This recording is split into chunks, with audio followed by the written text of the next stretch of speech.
Vazirlar Mahkamasining 2023-yil 12-apreldagi 152-sonli qaroriga asosan milliy haydovchilik guvohnomasini almashtirish hamda yo'qolgan o'rniga yangisini berish tartibi joriy qilingan.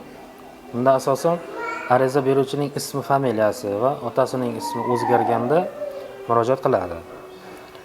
Milliy haydovchilik guvohnomasini almashtirish hamda yo'qolgan o'rniga yangisini berish tartibi DXXX organi yoki Davlat xizmatlar markaziga o'zi kelib murojaat qiladi yoki yagona interaktiv davlat xizmatlar portalidan ro'yxatdan o'tadi. Bunda asosan so'rovnomaga quyidagi hujjatlar taqdim qilinadi. Eski namunadagi haydovchilik guvohnomasining almashtirish bo'yicha eski namunadagi haydovchilik guvohnomasining rasmi orqa hamda oldi tomoni, haydovchilik guvohnomasining taloni orqa hamda oldi tomoni mavjud bo'lsa, yo'qolgan haydovchilik guvohnomasining o'rniga yangisini berish bo'yicha eski namunadagi haydovchilik guvohnomasini va yoki talon rasmi orqa hamda oldi tomoni mavjud bo'lsa taqdim qiladi. Yangi namunadagi milliy haydovchilik guvohnomasini almashtirish uchun faqat so'rovnoma to'ldiriladi.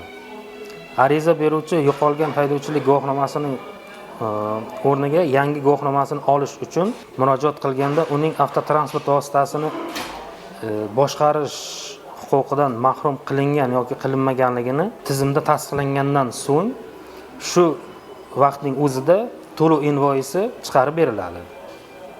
Milliy haydovchilik guvohnomasining berish va uning yangisini almashtirish uchun bazaviy hisoblash miqdorining 70% miqdorida invoys taqdim etiladi. Yo'qolgan haydovchilik guvohnomasini o'rniga yangi namunadagi milliy haydovchilik guvohnomasini berish uchun esa bazaviy hisoblash miqdorining 1 baravari miqdorida yig'im undiriladi.